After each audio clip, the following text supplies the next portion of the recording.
Hey YouTube, this is Run to Christ. In tonight's video, we're going to take a look at this charity dinner, which was in attendance by Clinton and Trump, and just about every high-ranking Freemason you could possibly think of. Just to give you a quick idea of who's there. Chief Executive Officer of Tishman Spire. Brian T. Moynihan, Chief Executive Officer of Bank of America. Kenneth G. Langone, Chairman and Chief Executive Officer of Invamed Associates, LLC. But rather than letting you see everybody walk in one by one, I will let the Cardinal do the roll call for you. Secretary Clinton and Mr. Trump, distinguished leaders in religion, public service, commerce, education, communication, healthcare, charity, and philanthropy, here graciously present on our dais and in this radiant ballroom.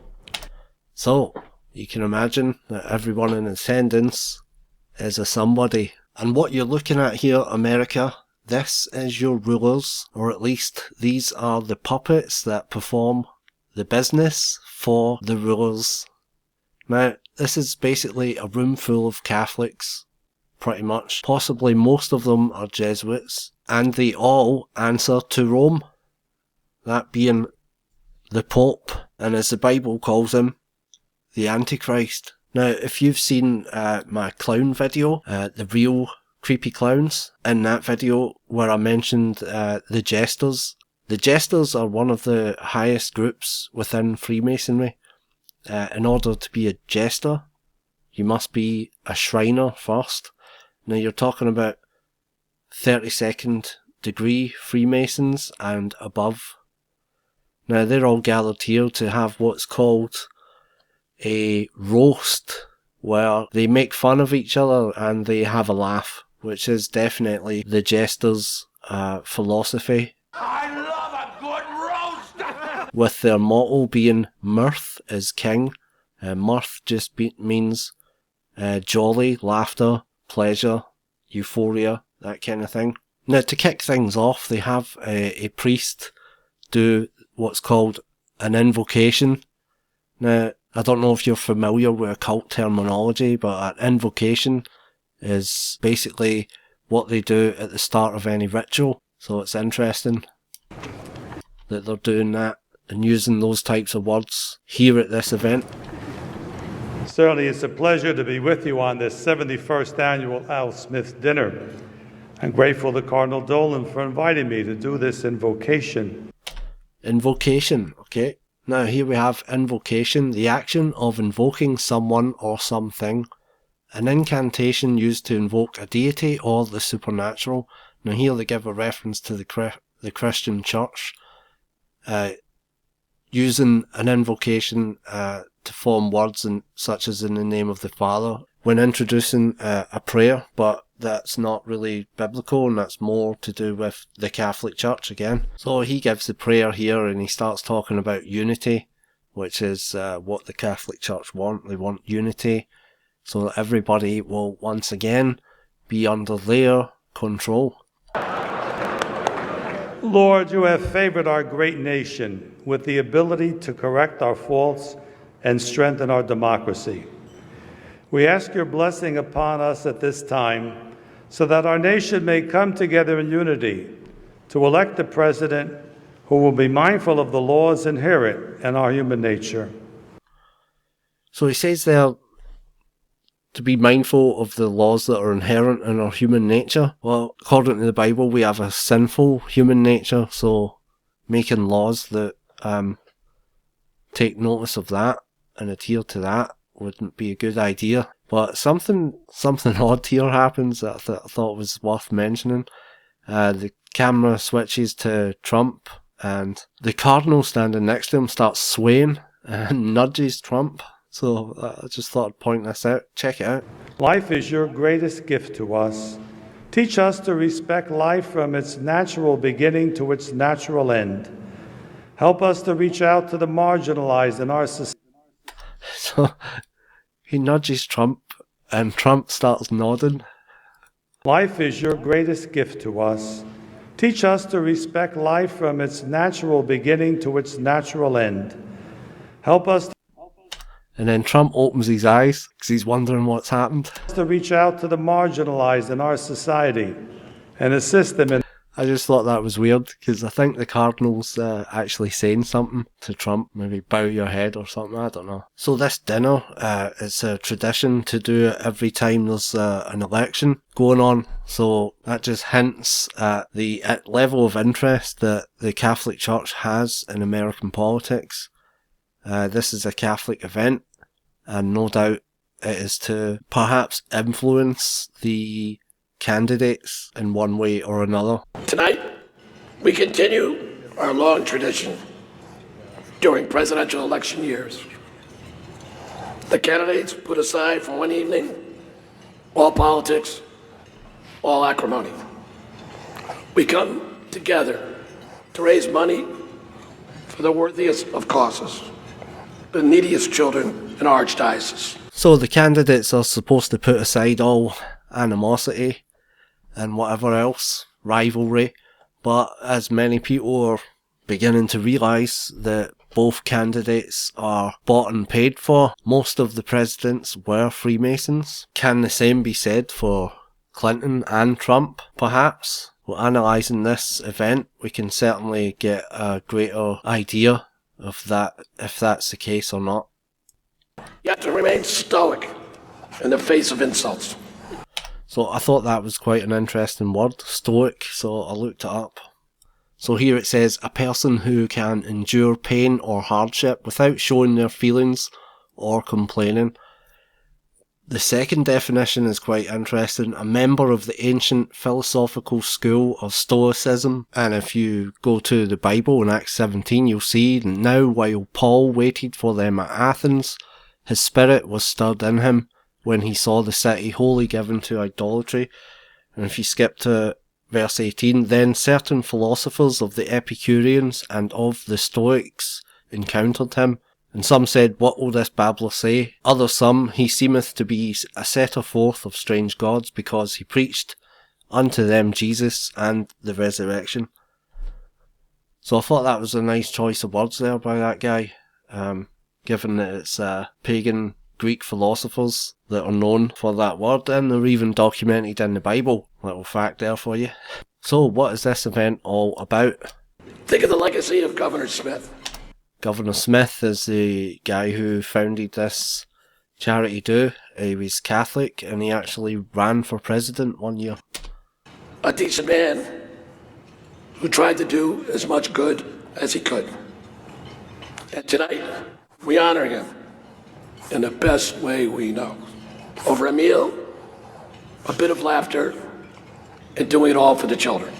So the best way they know. No. Over a meal, a bit of laughter. A meal and a bit of laughter and some charity. Sounds like Jester Freemasons to me. And without the amazing support of the many devoted Catholics on stage. You know, Catholics like Henry Kissinger, Howard Rubenstein, Mort Zuckerman. So the joke being here is that Henry Kissinger and the other people that he mentioned are Catholic. I mean, what you're getting told here is the truth in the form of jokes, right? And without the amazing support of the many devoted Catholics on stage. You know, Catholics like Henry Kissinger, Howard Rubenstein. Right, all Jews, apparently, you know, and according to the internet conspiracy truthers, the Jews run the world. So this guy's telling you the truth here in the form of a joke. And without the amazing support of the many devoted Catholics on stage. You know, Catholics like Henry Kissinger. Okay, because they're not Jews, they are papal court Jews. The answer to the Pope. Now listen to this bit very carefully, this is interesting, check it out. Before we turn this over to our speakers, I want to address the elephant in the room. I was talking to Cardinal Dolan. No, that was not a plan. Remember, they're giving you truth here in the form of jokes. That was not, bear with me. I wish I'd thought of that, it just happened to fall in that way. So ignore the joke And remember what he said, the elephant in the room. I was talking to the Cardinal, right? Earlier about the WikiLeaks emails that said certain members of the Clinton campaign wanted to incite a revolution in the Catholic Church. I was pretty concerned. But we had a very constructive conversation with the Clinton campaign, and Cardinal Dolan said, if the cardinals and the clergy haven't destroyed the church in the last 2,000 years, the Democratic operatives don't stand a chance. Did you catch that? If the cardinals and the clergy haven't destroyed the church in the last 2,000 years, the Democratic operatives don't stand a chance. They're telling you who's in charge and that they're indestructible. So if the cardinals and the clergy can't destroy the church, who else is going to be able to? It's not going to be the leader of American politics, because your president answers to Rome just like everybody else. The White House is called the White House after Jesuit Andrew White. It's not because it's painted white, it's because it was his. And here we see Father White baptizes the Indian chief, St. Mary's, 1640. When was it America was founded as a nation? 1776. The Jesuits were already there. It is historic that Donald is here tonight. That's right, for the first time, the Catholic Church is not the largest tax-exempt landowner here tonight. So remember, they're telling you the truth in jokes. The Catholic Church own so much land, it's just unthinkable. America is owned by them.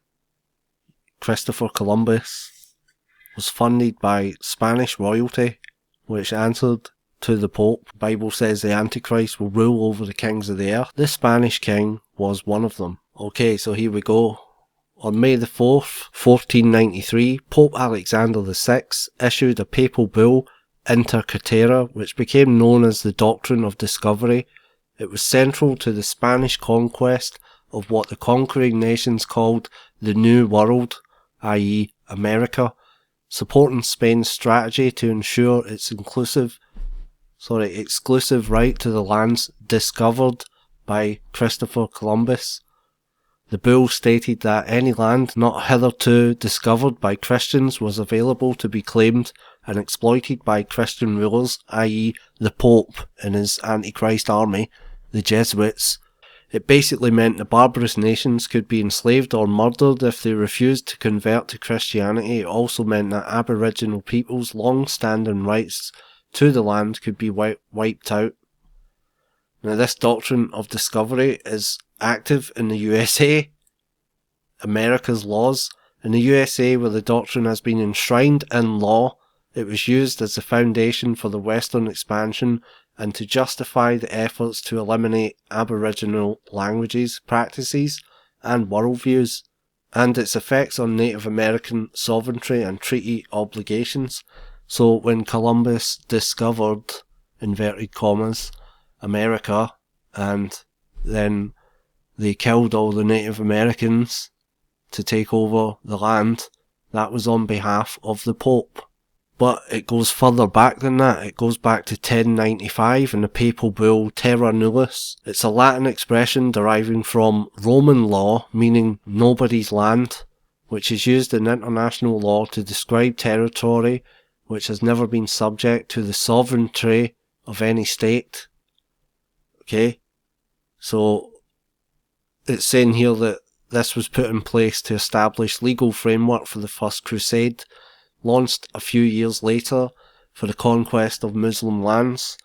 So what they did, the Catholic Church, what they did in the Middle East when they conquered Muslim lands, they took that framework and used it to conquer America. Yeah, the Jesuits were there before the Pilgrims, Andrew White, the White House, Maryland, Virginia, the Virgin Mary. Okay, the Catholic Church is the whore of Babylon.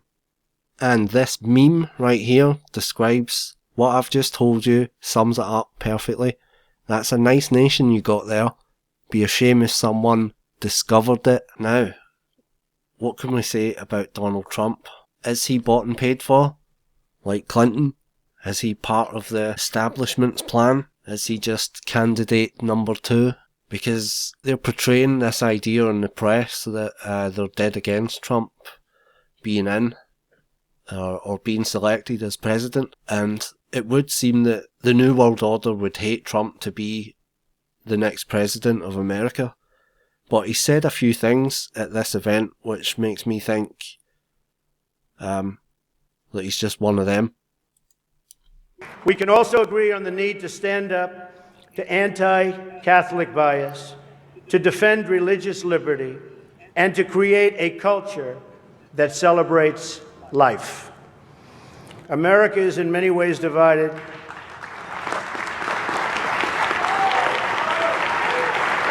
Thank you. America... And then he goes on to say this. And we've got to come together, not only as a nation, but as a world community. Thank you very much. God bless you. And God bless America. Thank you. Thank you. So he's talking about the one world government there. And we've got to come together, not only as a nation, but as a world community.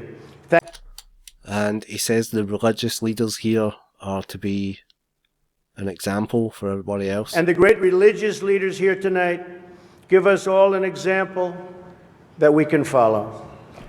Okay, I don't think they're probably that good of an example, really. And then he says anti-Catholic bias. We can also agree on the need to stand up to anti-Catholic bias. That's in support of the Catholic Church. And as per normal, I'll probably get some grief for that. So bearing that in mind, Trump said a lot of jokes and people were laughing, but as he got through his speech, the jokes started to turn into serious statements, and gradually he wiped the smiles off of everybody's face, and Hillary was definitely seething at some of the things he was saying. You know, last night I called Hillary a nasty woman. But this stuff is all relative. After listening... See, she doesn't like being reminded of that. And I got the chance to meet the people who are working so hard to get her elected. There they are. The heads of NBC, CNN, CBS, ABC. There's the New York Times right over there, and the Washington Post. Again, truth and jokes. It should be obvious to any of you out there that the mainstream media is totally controlled and they are pushing Clinton as their candidate. Hillary is so corrupt. Look at this guy's face, he's totally shocked. Look at it, that's brilliant. Ba-dong. Hillary is so corrupt.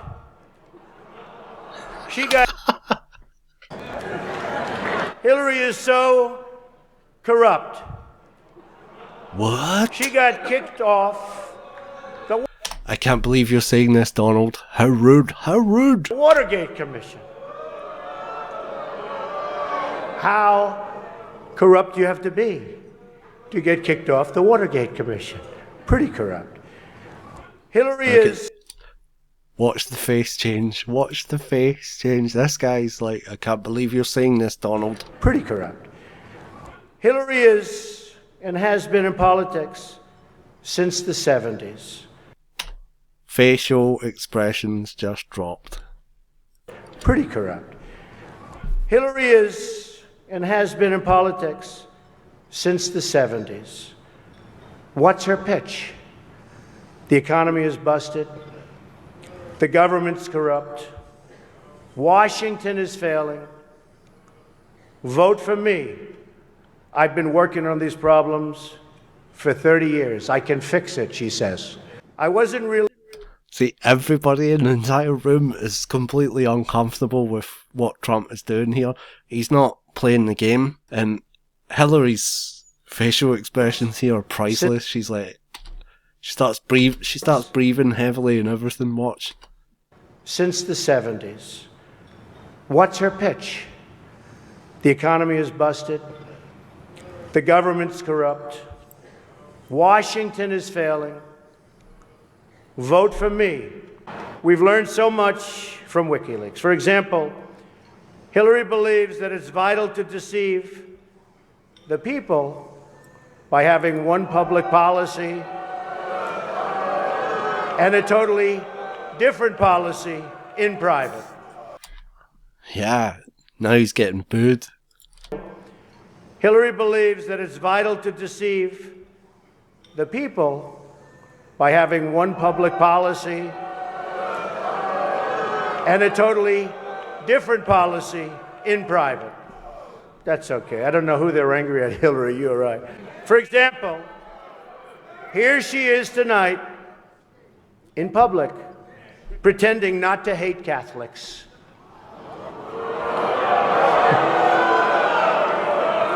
Now, if some of you haven't noticed, Hillary isn't laughing as much as the rest of us.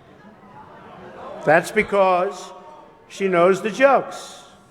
And all of the jokes were given to her in advance of the dinner by Donna Brazil, which is, everyone knows, of course, Hillary's belief that it takes a village, which only makes sense, after all, in places like Haiti, where she's taken a number of them.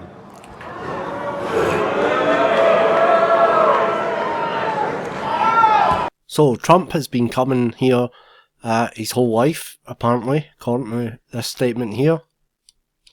But I have great memories of coming to this dinner with my father over the years when I was a young man. Great experience for me. So this guy, Trump, is definitely on the payroll of Rome. The fact that he's even here in attendance, and he said to end anti-Catholic bias. We can also agree on the need to stand up to anti-Catholic bias. And also his statement about a world community. And we've got to come together, not only as a nation, but as a world community. So, folks, this is all in control of the Jesuits. So, moving on to Clinton. Well, we're not going to spend much time on Clinton because it's a fair gone fact that she is working for the New World Order. Her husband, Bill, he went to Georgetown University, which is the highest Jesuit university in the United States. So I've just got a couple of things to say about her, and then that'll be it.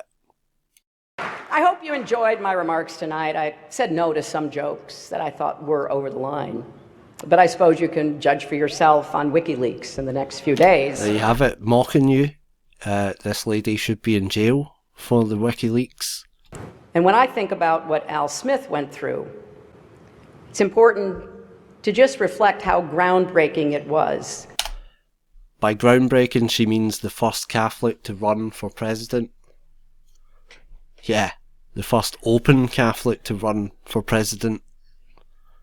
But he was rejected because the American people at that time didn't want a papist in the Oval Office. For him, a Catholic, to be my party's nominee for president. Don't forget, school boards sent home letters with children saying that if Al Smith is elected president, you will not be allowed to have or read a Bible. Vote.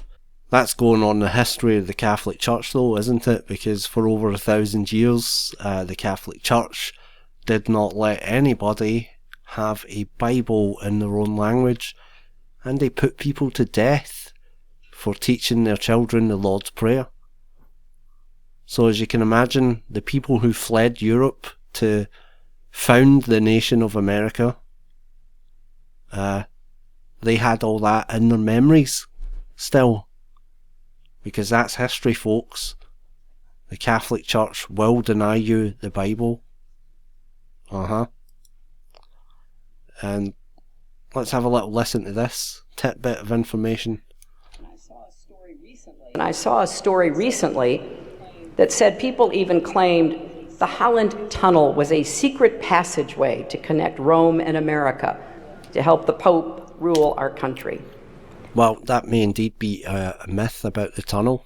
The fact of the matter is that the Pope does rule your country, and the good Protestant people at the time, when Al Smith was running for president, they did not want a Catholic president. They fled Europe to get away from the Pope. And what's the point in installing a papist into the White House? Of course, as I've already said, the White House was owned by a Jesuit, Andrew White. Now, I'm not Catholic, I'm a Methodist, but one of the things that we share is the belief that in order to achieve salvation, we need both faith and good works. No, that's not correct. It's faith and faith alone that achieves salvation. Good works will naturally follow if you are genuinely repentant and put all your faith in Jesus Christ and his work on the cross. His work, not your work. Salvation, we need both faith and good works. No, just faith and faith alone. Now, here she's going to big up the Pope. Listen to what she says and listen to what she calls him. And you certainly don't need to be Catholic to be inspired by the humility and heart of the Holy Father, Pope Francis, or to embrace his message. Holy Father? Huh. So if we go to Matthew 23:9, and call no man your father upon the earth, for one is your Father which is in heaven. And as a Methodist, Hillary, a Methodist, inverted commas, you should know that that's the words of Jesus Christ himself. So you're just revealing your true Catholic nature, really, aren't you? So what's Pope Francis' message? Since he's taken the place of God, yeah? Anti-Christ. Anti means substitute, or in the place of. Inspired by the humility and heart of the Holy Father. So, you calling him Holy Father? The Pope is putting himself in the place of Christ. Antichrist. His message about rejecting a mindset of hostility. So his message is about rejecting a mindset of hostility. I take it hostility towards the Catholic Church and the papacy. His message about rejecting a mindset of hostility. His calls to reduce inequality. His warnings about climate change. There you go, climate change. Climate change? Really?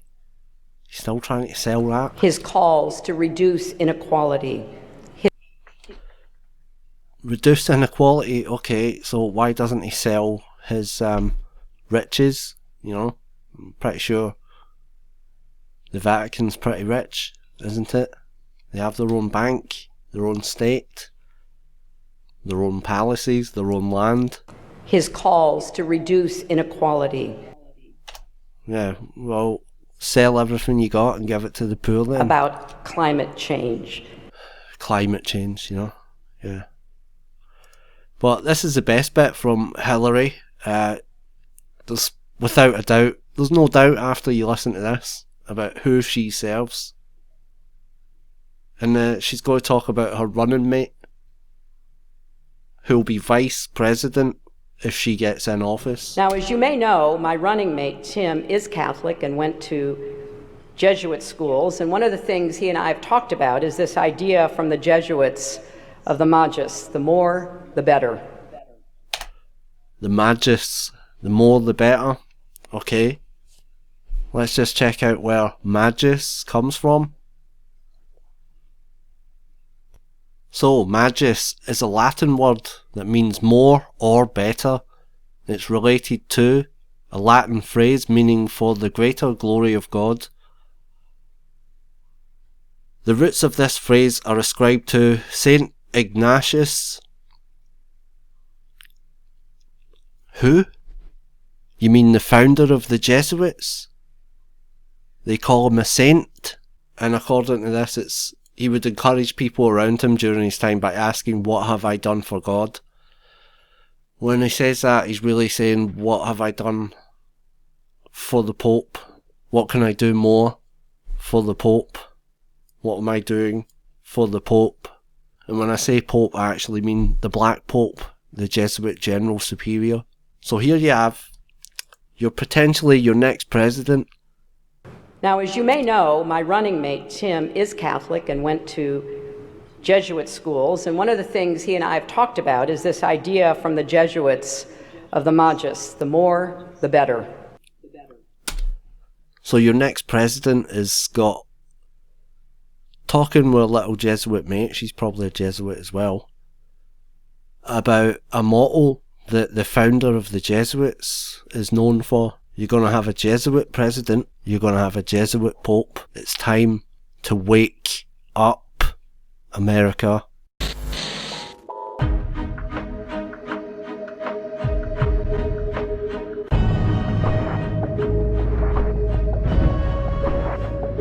knows the truth.